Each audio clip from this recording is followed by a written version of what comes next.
What's good, Heat Nation? Just before we start the video, I do want to say, make sure you guys show love to the second channel. We have started posting there a lot more, and we're currently having a video drop today. This is just NBA content, college basketball content, everything is hooping related. It's just not just related to just the Miami Heat. It's like more NBA, college basketball related. So if you guys are hoop fans and hoop heads like me, make sure you guys show love on that channel. For the videos that I do post, make sure you guys comment down below that you guys came from here, so I know that you guys came from here. Love you guys. Make sure you guys have a blessed weekend, and let's get on to the video. What is good, y'all? Welcome back to the Herro. Welcome back to a brand new video, man. We are here. We are back with a brand new video for you guys. And listen, we have a lot to get through. This is a very important video because we had just won a very important game last night against the Houston Rockets, and we have a very important game coming up tomorrow, probably the most important game of the season in regards to our standings. It's going to be a really big game. You know, both teams, us and the Pacers, are fighting for that sixth spot, and that game is going to be absolutely crazy because the Pacers currently hold that sixth spot. They're half a game ahead of us. If we win on Sunday, then we tie the Pacers record, and we hold the sixth seed because we would have taken the season series 2-1. So this game is extremely important. Both teams are going to be revved up for it. I cannot wait for Sunday, but we're here to talk about one thing mainly in this video. Now, obviously, last night was the return of Tyler Herro, and Tyler Herro, it's great to have him back. He had a really good game in his limited minutes off the bench. And I was very impressed with his game. You know, he came back as if like nothing really happened. And he looks healthy. He looks good. Hopefully it can stay this way till the playoffs. I'm hoping that in the playoffs nothing happens to any of these players. And this is our full rotation. You know, we're fully healthy now. Obviously, Jay Rich is out for the year, but besides him, everybody is fully healthy. So we have no excuses. Everybody is back. We are in good shape with our lineup. Now, the question that I do want to ask you guys in today's video is, should Tyler Herro be a starter in his return to action, or should he continue to come off the bench like he did last night? This is a very, very divisive question in the fan base, probably one of the most divisive questions in the fan base that you can think of, because we have guys who are extremely huge fans of Tyler Herro, and you know, they want to see him start, and they think he's XYZ, and we have some guys who just aren't believers at all, and then we have guys like me who are like just neutral. Like, I'm in the middle. I don't think Tyler's going to be a superstar. I don't think Tyler's as bad as what people think, you know, he is. So it's kind of like you have both ends of the spectrum, and you have me and some fans in the middle who are like, he's a good player, but where's the best fit for him? And to me, it's clearly off the bench. Off the bench, Tyler is the best version of Tyler that I've seen in a Heat uniform. And the best version I've seen in a Heat uniform of Tyler was 2022. He won Sixth Man of the Year. That whole regular season, man, he was killing. Absolutely killing. Now, in the playoffs, he struggled at times, you know, against a blitz. But now I'm pretty sure he's more adept to dealing with that. But just off the bench, man, I do feel like he just brings that scoring punch. You know, we just don't really have a really good offensive team. You know, we're 27th in points scored.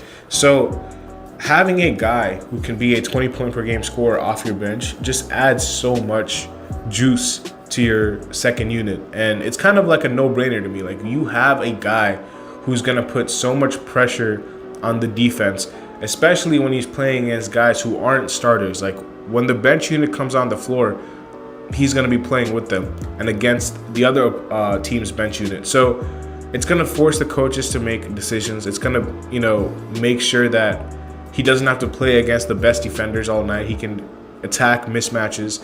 And he can still just run the show off the bench. We don't really have a true point guard coming off the bench. You know, obviously DeLon, Patty, but those two guys have fallen out of the rotation since we've gotten fully healthy. So we don't really have a guy who can really be like, okay, you know what, we're just going to have you run the show off the bench.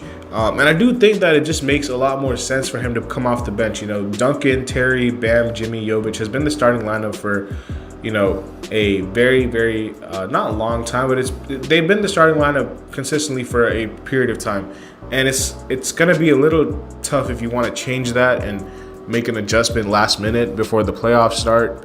If this was earlier in the year, then I'd be like, okay, sure, like maybe you'll see what's up. But since we only have like a handful of games left in the regular season, I don't really think it makes sense to adjust the starting lineup too much, especially if you're putting a guy in Tyler Herro who's going to take a lot more shots than Duncan Robinson, and he's going to command the ball a lot more.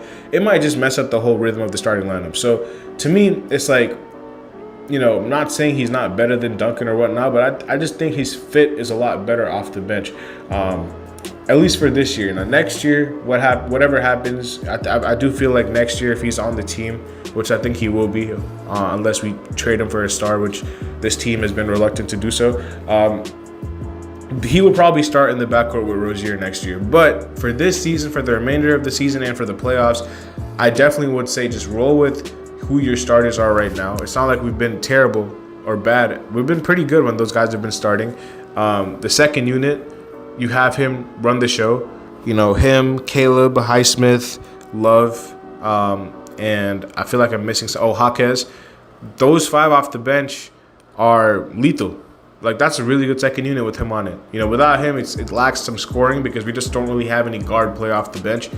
But with him out there, it's a whole nother ball game. So for me, it's like Tyler Herro should be coming off the bench for the remainder of the season. I'm not saying he's a bench player. People are going to misunderstand what I'm saying, be like, oh, you're hating on him, thinking that he's a bench player. Nah, I'm not saying that. I'm saying that for this team, he fits the best off the bench. So he should be coming off the bench to me. That's just what I think. Let me know what you guys think down below in the comments.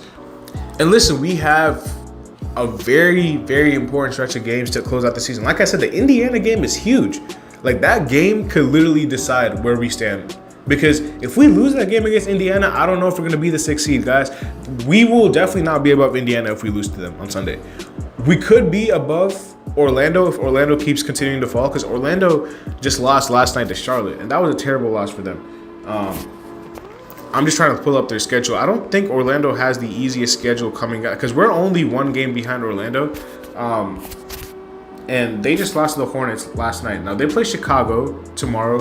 That should be a win for them. I don't know for sure, but Chicago just beat New York, so we'll see. I mean, Chicago is still a good team on paper, I guess. But yeah, so they play Chicago. That's gonna be an interesting game. But then they play Houston. They play Milwaukee twice. They play Philly. Like, that's not an easy schedule for Orlando. I mean, I could see Orlando out of their next 5 games dropping at least 3. I really could. I think they'll lose. I mean, at least 2 for sure, but I could see them dropping 3 games. Like, at best, I think they'll go 3-2 in the stretch. And if you look at the standings, if you look at the rankings in the East, so they're only, okay, I guess they're 2 games ahead of us now.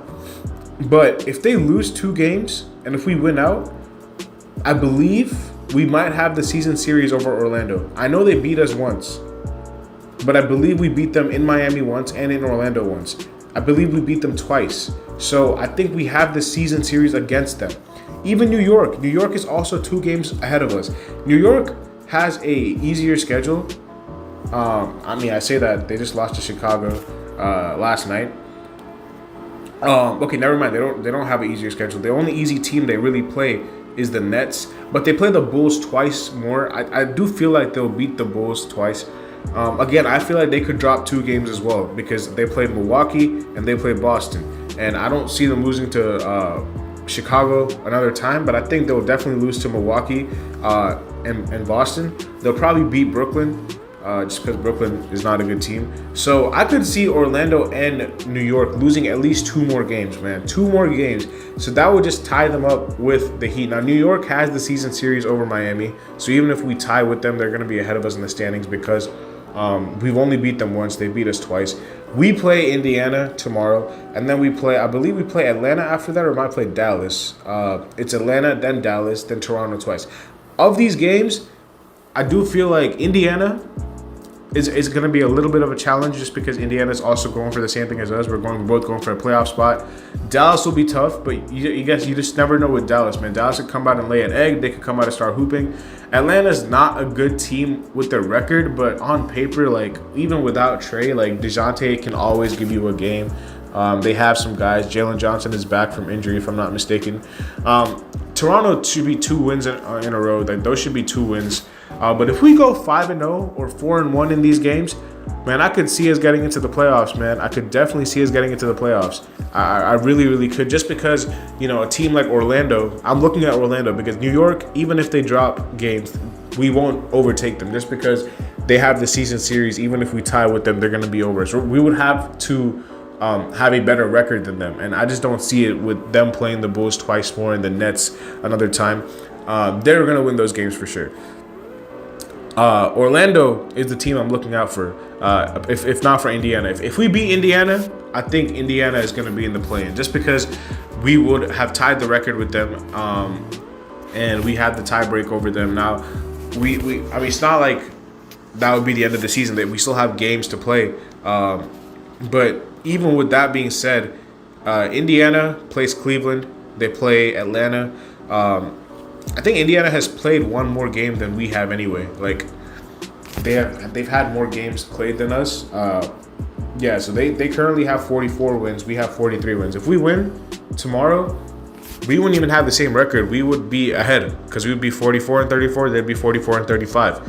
And then they would have to win an extra game in order to catch up to us. So if we win against Indiana, I think we will be in the playoffs. That is the thing to me. That is the thing. If we beat the Pacers, I can see us being in the playoffs.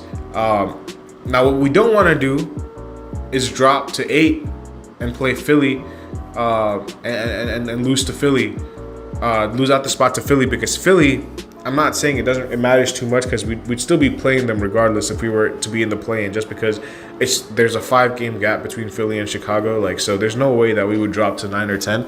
But you still want to have home court in the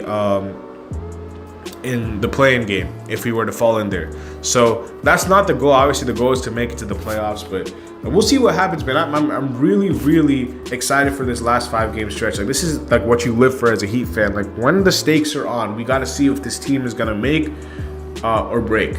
And yeah, I mean, that's just what it is. I mean, you got to just set the tone. It has to start with the best player. I mean, I'm expecting Jimmy to have good games. Like, you know, against Philly, he was atrocious, but I'm expecting him to close out the season well, and we'll see what happens. But as of Tyler Herro, I think he should come off the bench. I think that's where he's best at for this team for this season.